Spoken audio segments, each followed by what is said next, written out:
আজকে মোগলাই পরোটা বানাবো, তো আমাদের লাগবে রুল ময়দা, ভালো করে এরকম করে মেখে নিতে হবে।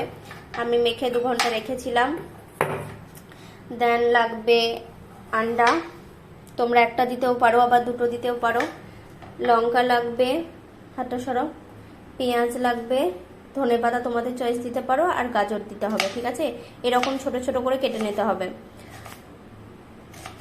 হ্যাঁ, তো আমি এই ভাজা গুঁড়ো মশলাটা বানিয়েছি মেথি, মৌরি, জিরে এইসব দিয়ে। তোমরা অনলি মেথি দিয়েও বানাতে পারো। হালকা খোলায় ভেজে নিয়ে তারপর ওটাকে মিক্সিতে ঘুরিয়ে নিয়ে ব্যাস। তারপরে এগুলোকে ছাড়িয়ে নিতে হবে, মানে পুরো আলাদা আলাদা হবে, কারণ গোটা গোটা থাকলে তোমাদেরই খেতে কেমন একটা লাগবে।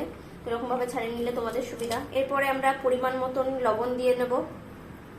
এরপরে আমরা আমার বানানো ভাজা গুঁড়ো মশলাটা দিয়ে দিচ্ছি অল্প করে। এরপরে আমরা ডিমটা ফাটিয়ে নেব, কারণ গোটা দিতেও পারো, আমার তো মনে হয় যে না, আগে ফাটিয়ে নিলেই ভালো হয়। তো আমরা একটা মোগলাইয়ে 2টো মতন ডিম দেব, কারণ ডিমটা একটু ছোট আছে তাই।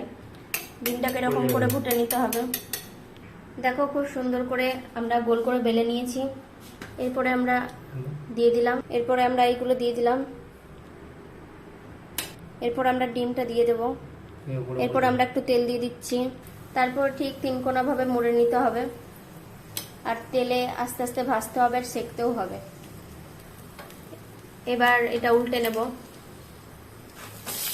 বাহ, ভালো করে চিপে চিপে সেকতে হবে।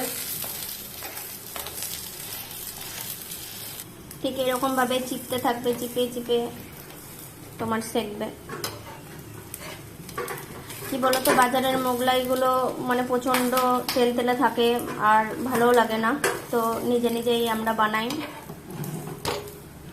এটা অলমোস্ট হয়ে গেল, এবার আমরা তুলে নেব। তো আমাদের মোগলাই রেডি, দেখো খুব সুন্দর হয়েছে। এর সাথে চিকেন করেছি, একটু চিকেন খাবো। আর চিকেনের রেসিপি চাইলে চিকেনের রেসিপি আমি পরে দিয়ে দেবো।